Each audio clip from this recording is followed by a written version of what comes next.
वो वोट हेमंत बिस्व शर्मा के खाते में जाएगा। कांग्रेस को वोट देने का मतलब हेमंत बिस्व शर्मा को कामयाब करना है।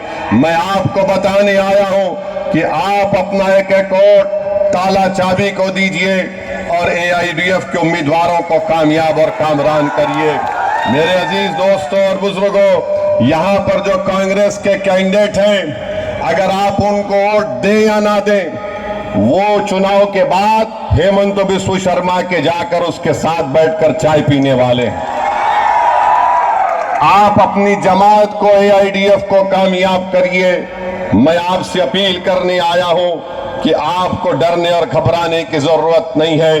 हेमंत बिस्व शर्मा बहुत सी बातें कहते हैं कि मैं कमर तोड़ दूंगा, मैं इनके हाथ तोड़ दिया, मैं इनको डरा के भगा दूंगा, मैं इनको यह कर दूंगा। सुनो हेमंत बिस्व शर्मा साहब, आप आसाम के मुख्यमंत्री हैं। आप बाबा साहिब अंबेडकर के संविधान पर आपने हल्फ लेकर आपको काम करना चाहिए, मगर आप नफरत करते हैं मुसलमानों से, और आपकी नफरत आपकी कॉन्स्टिट्यूशनल ड्यूटी के मगायर है, उसका अपोजिट है। आप कुछ भी कर लो हेमंत बिस्व शर्मा साहब, आप हमारे हाथ तोड़ना चाह रहे, कहां तोड़ना चाह रहे बोलो, मैं आके अपने आप को पेश करने को तैयार हूं। तुम गरीब आसाम के मुसलमानों को गोली चलाने का वीडियो बनाते हो। हेमंत बिस्व शर्मा, तुम आसाम के मुसलमानों को गोली मारने से पहले असदुद्दीन ओवैसी के सीने पर गोली मार दो, मैं मरने को तैयार हूं। अरे तुम क्या जुल्म करोगे, तुम कितना जुल्म करोगे? याद रखो, जुल्म करने से जुल्म मिट जाता है।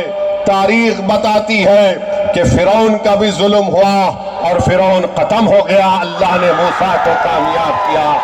तारीख बताती है कि नमरूद ने आग लगाई, मगर उस आग में अल्लाह ने इब्राहिम को बचाया, और नमरूद एक लंगड़े मच्छर से उसका खात्मा अल्लाह ने कर दिया। सुन लो जुल्म करने वालों, हम जब तक जिंदा रहेंगे ला इलाहा इल्लल्लाह कहते रहेंगे, हम अपनी मस्जिदों को आबाद करके रहेंगे। अरे तुम्हारा जुल्म खत्म हो जाएगा। हेमंत बिस्व शर्मा, तुम भी इस दुनिया से जाओगे, मैं भी जाऊंगा, सब जाएंगे। जुल्म नहीं रहता, जुल्म मिटेगा। और आपसे अपील कर रहा हूं कि एआईडीएफ को कामयाब करिए, ये आपकी आवाज है। आज पार्लियामेंट में बदरुद्दीन अजमल साहब मेरे साथ नहीं है।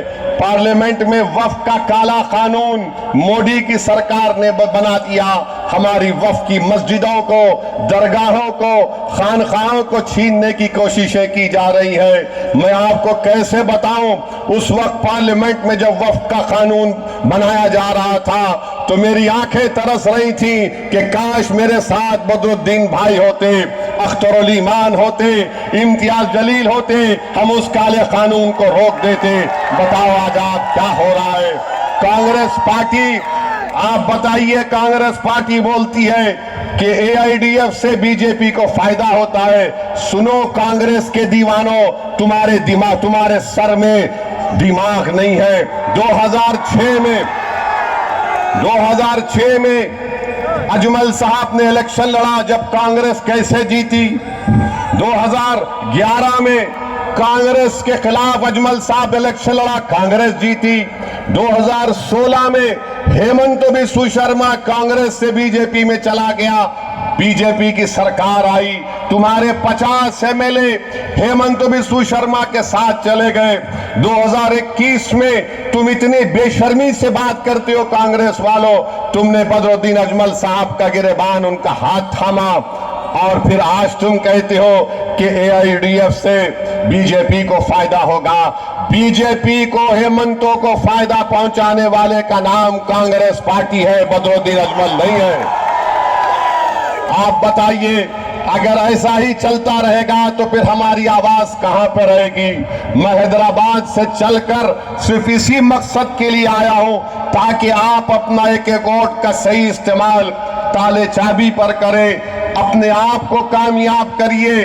पार्लियामेंट के इलेक्शन में आपने फैसला लिया, मैं आपको बताना चाह रहा हूं, मुझे माफ कर दो आप, अगर कोई मां अपने बेटे से नाराज हो जाती है तो तो क्या वो माँ अपने बेटे को दूर कर देती है या अपने सीने से लगा लेती है?